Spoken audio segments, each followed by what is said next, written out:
اگر کوئی بندہ مومن جو ایمان کا دعوے دار ہے وہ اپنے باطن میں جھانکتا ہے اور محسوس کرتا ہے کہ خانہ قلب میں تو ویرانی ہے، دل میں تو ایمان کا نور یا ایمان کی روشنی یا ایمان کی حرارت موجود نہیں ہے، تو مایوس نہ ہو۔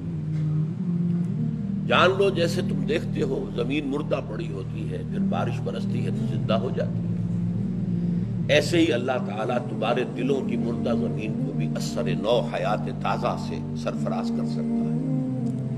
البتہ ایک کام تمہیں کرنا ہوگا، انسان کی معنوی شخصیت کے ارتقاء میں ایک ہماری ظاہری شخصیت ہے، یہ ہاتھ پاؤں جو مجھے میرے آپ کو نظر آ رہے ہیں، آپ کے مجھے نظر آ رہے ہیں، ایک میرے اور آپ کے اندر چھپی ہوئی معنوی شخصیت ہے، باطنی شخصیت۔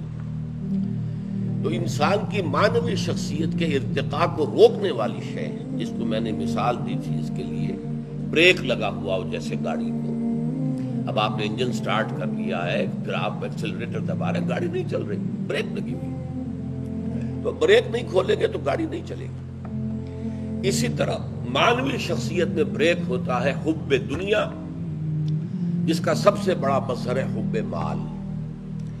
اس بریک کو کھولو، مال کی محبت کھرچ کر دل سے نکال دو، اس کے بعد گاڑی تمہاری چلے گی، فراٹے بھرے گی۔ البتہ یہ ہے کہ یہ دو مختلف راستوں پہ چلے گی، یا اس پہ یا اس پہ۔ اگر تمہارا مزاج انٹروورٹس میں سے تھا، تم بہت ہی سنجیدگی سے غور و فکر کرنے والے انسان تھے، دروں بین تھے، اپنے اندر جھانکنے والے، اپنے من میں ڈوب کر پا جا سراغ زندگی، اقبال نے اس کو اس طور سے ادا کیا ہے۔ اور اگر تمہارے اندر اخلاقی حس جو اللہ نے رکھی ہوئی ہے، وَنَفْسٍ وَمَا سَوَّاهَا فَأَلْهَمَهَا فُجُورَهَا وَتَقْوَاهَا، نیکی اور بدی کا امتیاز تمہارے اندر رکھا، وہ کچھ بیدار ہے، انسانی ہمدردی کا کوئی مادہ موجود ہے، تو تم صدیقیت کے مقام تک جا سکتے ہو، جو مقام نبوت سے بہت قریب ہے۔ نبوت آؤٹ آف باؤنڈس ہے، پہلے بھی اکتسابی نہیں تھی، کوئی اپنی محنت سے نبوت حاصل نہیں کر سکتا تھا، مشقت سے، ریاضت سے، عبادت سے نہیں، وہ وہبی چیز تھی، اللہ کی طرف سے عطا ہوتی تھی، اور اب حضور کے بعد اس کا دروازہ بند۔ تو تم صدیقیت کے مقام کو پہنچ سکتے ہو، جو مقام نبوت سے بہت قریب ہے۔ اگر تمہارا مزاج تھا ایکسٹروورٹس، کھیلنے کودنے والا، بھاگنے دوڑنے والا، خام خواہ کو لڑائیاں بھی مول لینے والا، جاتے ہوئے کہ کسی کو دھکا مارنے والا، پھر دل بھی ایسا لا ابالی سا، کوئی پرواہ نہیں، کوئی دکھ میں ہے تو ہوا کرے، کوئی تکلیف میں ہے تو ہوا کرے، مجھے کیا۔ اور یہ کہ وہ انسان کی جو حس بھی جو ہے وہ اندر سے محسوس ہو کہ وہ کچھ ختم ہوئی ہوئی ہے۔ لیکن اب اگر مال کی محبت کی بریک کھل جائے گی تو دوڑو گے، اور دوڑو گے شہداء کے مقام تک پہنچ جاؤ گے۔ اب صدیق وہ ہے کہ جو قبول ایمان میں سبقت کرتا ہے، فوراً آگے آتا، دیر نہیں لگاتا۔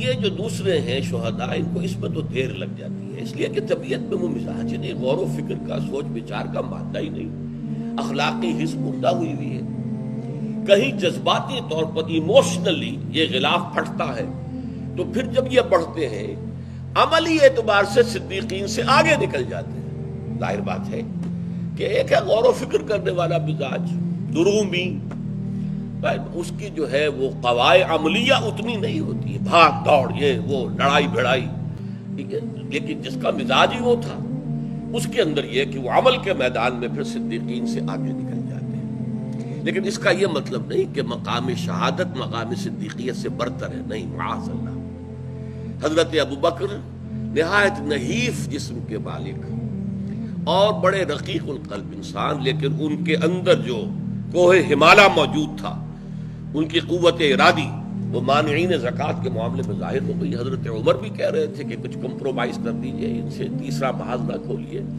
اور حضرت ابوبکر نے ڈانٹ دیا، عمر تم دور جاہلیت میں تو بڑے سخت تھے، اب آ کر اتنے نرم ہو گئے، مجھے یہ مشورہ دے رہے ایبدل الدین وانا حی، میرے جیتے جی دین کے اندر ترمیم ہوگی؟ نہیں ہو سکتی، اگر کوئی میرے ساتھ نہیں جائے گا تو میں اکیلا جاؤں۔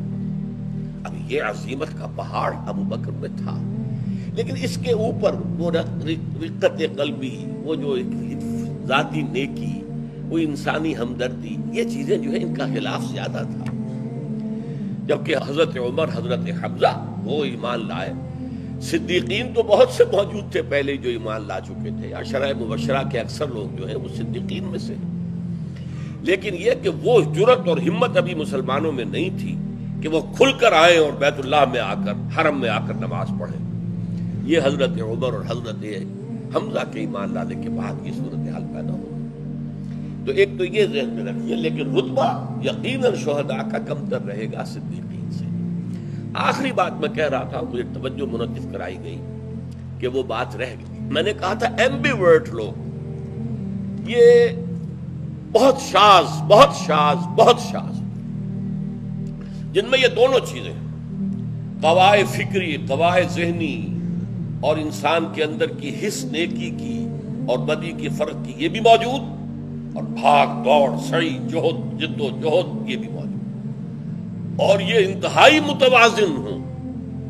اس کی صرف ایک مثال ہے پوری تاریخ انسانی میں، اور وہ محمد الرسول اللہ صلی اللہ علیہ وسلم. میں وہی الفاظ کہہ رہا ہوں جو ڈاکٹر مائیکل ہارٹ نے کہے ہیں کہ تاریخ انسانی میں ایک ہی شخص ہے پورا کہ جو سیکولر اور مذہبی دونوں لیولز پر انتہائی کامیاب ہے، supremely successful at both the secular and religious levels. ایک ہی آدمی ہے. اسی طرح میں کہہ رہا ہوں کہ کامل ایمبیورٹ صرف ایک ہے، وہ محمد صلی اللہ علیہ وسلم. باقی انبیاء میں بھی کوئی صدیق النبیہ ہے، کوئی رسول النبیہ ہے. یہ میرا ایک مضمون ہے ایمبیورٹس. البتہ اچھا، ایک معنی میں جدید سائیکالوجی میں ایمبیورٹ جو ہے اس کے اندر اندیشہ ہوتا ہے.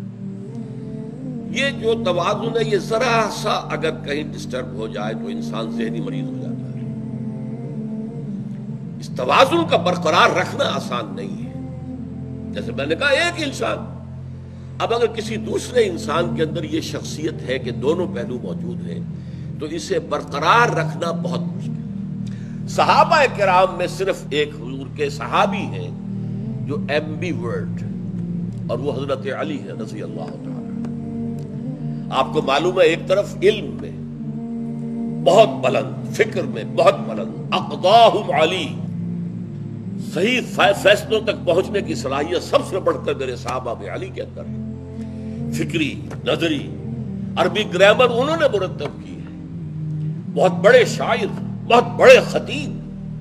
ساتھ ہی میدان جنگ میں ان کے جوہر، ان کے تلوار، جو بھی جوہر دکھاتی تھی وہ سب کو معلوم.